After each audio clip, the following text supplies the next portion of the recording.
Le récit des noces alchimiques de Christian Rosecroix est un ouvrage attribué à Johann Valentin Andreae, théologien allemand du début du XVIIe siècle. Avec la Fama Fraternitatis et la Confessio Fraternitatis, la publication de ces trois manifestes a fait connaître l'existence de la Rose-Croix à toute l'Europe. Jan van Reichenborch, fondateur avec Catharose de Petrie de l'école de la Rose-Croix d'Or, s'inscrit dans le courant de la gnose. Il a commenté de nombreux ouvrages, dont les trois manifestes de la Rose-Croix.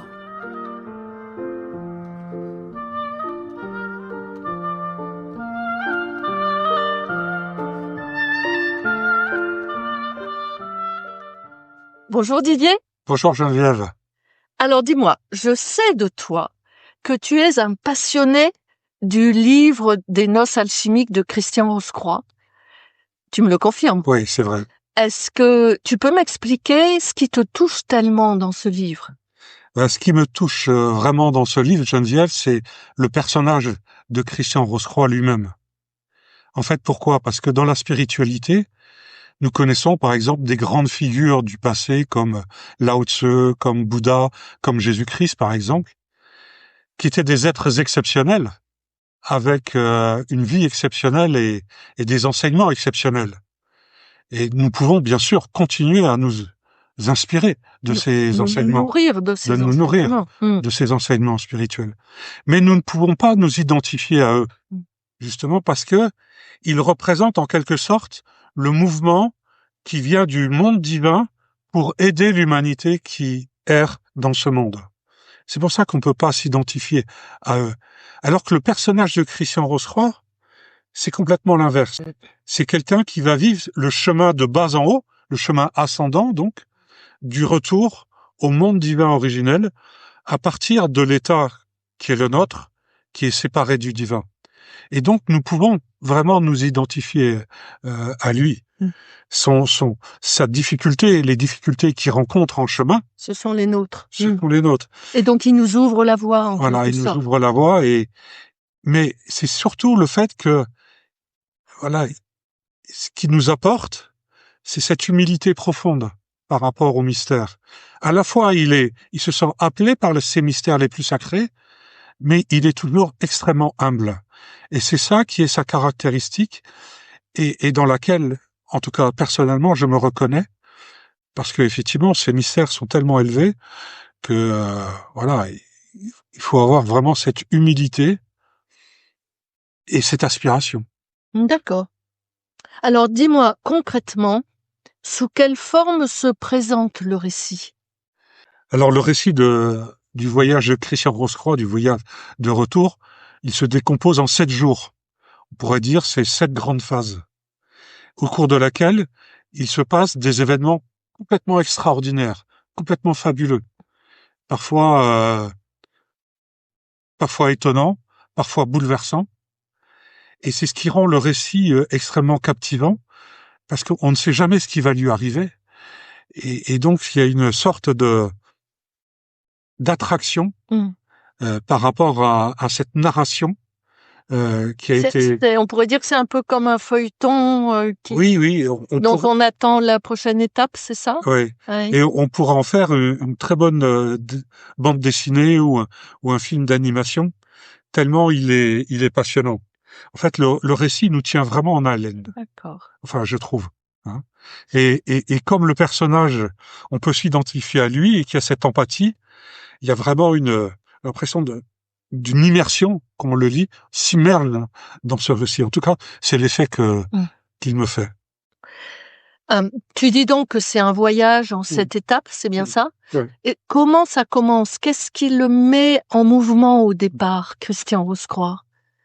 Alors déjà, Christian Rosecroix, c'est un chercheur spirituel. Donc il est déjà dans un mouvement de recherche. Et donc il a une vie de méditation qui est intense. Et d'un seul coup, sans crier gare, il reçoit une invitation de manière très extraordinaire, une invitation à participer aux noces du roi et de la reine, c'est-à-dire aux noces de l'esprit et de l'âme. D'où le titre. Ouais, d'où le titre. Et ça le bouleverse complètement parce que il se sent pas forcément digne d'un tel honneur, mais il fait un rêve prémonitoire, un rêve prémonitoire très frappant et, et très direct qui lui montre que c'est bien qu'il y aille. Donc, il finit par décider d'y aller et il décide de se mettre en chemin en prenant avec lui du pain, de l'eau et du sel, comme ça lui a été conseillé par un sage. Et ça, c'est le premier jour. D'accord. Ok. Donc ça ressemble un peu à un chercheur qui est touché profondément à un moment et qui se met en mouvement lui aussi. Oui. C'est ça. Alors tu dis que le récit nous tient en haleine. Ouais. C'est vrai que le départ déjà Ouais. il est vivant. Ouais. Tu peux nous donner un autre exemple Oui, d'un épisode comme ça? oui, tout à fait. Il y a un exemple qui me tient à cœur et qui est très beau en plus à raconter et qui est très vivant. C'est Christian Rosecroix, au début du deuxième jour, il se met en chemin et il est très heureux, il est très joyeux et puis il voit à un moment donné une prairie avec des grands arbres. Alors il s'approche de ces arbres et il voit un écriteau. Sur cet écriteau, il est écrit chercheur, si tu as été appelé à venir aux noces, sache qu'il existe 4 chemins. Et tu dois choisir parmi ces 4 chemins, sachant que le chemin t'est prédestiné. Ce qui est complètement un message paradoxal. On est Complètement paradoxal. Alors, le premier chemin, il est complètement escarpé et extrêmement dangereux. Le deuxième chemin, il est complètement plat, très facile. Mais en fait, on peut complètement se perdre et faire des détours dans tous les sens et jamais trouver. Troisième chemin, c'est le chemin des noces royales. Mais seulement une personne sur des milliers est capable de le suivre. Et le quatrième chemin, seuls des corps immortels peuvent supporter le feu astral de ce quatrième chemin. Alors Christian Rosecroix, il est complètement décontenancé. Il se dit, le premier chemin escarpé, non, je vais pas risquer ma vie, c'est trop difficile pour moi. Le deuxième, j'ai pas envie de me perdre en chemin et passer mon temps à tourner en rond. Le troisième, je vois pas pourquoi je serais justement celui parmi des milliers qui serait digne de vivre ce chemin. Puis le quatrième, quand je vois les flammes, c'est pas la peine. Et donc il est complètement bloqué, il sait pas quoi faire. Donc il se met en retrait, il se met assis. Et d'un seul coup, il y a une sorte de fatigue et une faim qui le prend. Il a la faim d'une solution, en fait. Et il sort le pain de son sac pour manger de ce pain. Et au moment où il sort le pain de son sac, il y a une colombe qui descend, qui vient à côté de lui. Et la vue de la colombe, elle le réjouit, elle lui fait vraiment beaucoup de bien. Et il partage son pain avec elle. Et au moment où il commence à partager son pain avec elle, il y a un noir corbeau qui descend pour piquer le pain, non pas de Christian Rosecroix, mais celui de la colombe. Alors la colombe, elle s'enfuit, poursuivie par le corbeau, et Christian Rosecroix, spontanément, il se lève pour aller chasser le corbeau. Il a trouvé la voie. Et il se retrouve sur le chemin prédestiné. Et ce qui est vraiment intéressant, c'est que il a à la fois choisi, et en même temps, il a choisi de délivrer la colombe, il a fait ce choix spontané, et il est prédestiné parce que le corbeau, en fait, symbolise le karma, le destin, et c'est ce corbeau qui va faire en sorte que le destin se mette en route.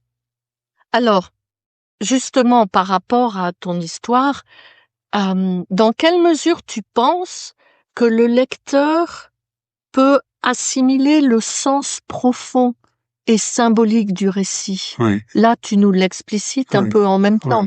Mais est-ce que tu crois qu'un lecteur un chercheur va capter facilement ça? C'est-à-dire, c'est un texte qui demande, comme tout texte spirituel d'ailleurs, c'est un récit qui demande un engagement.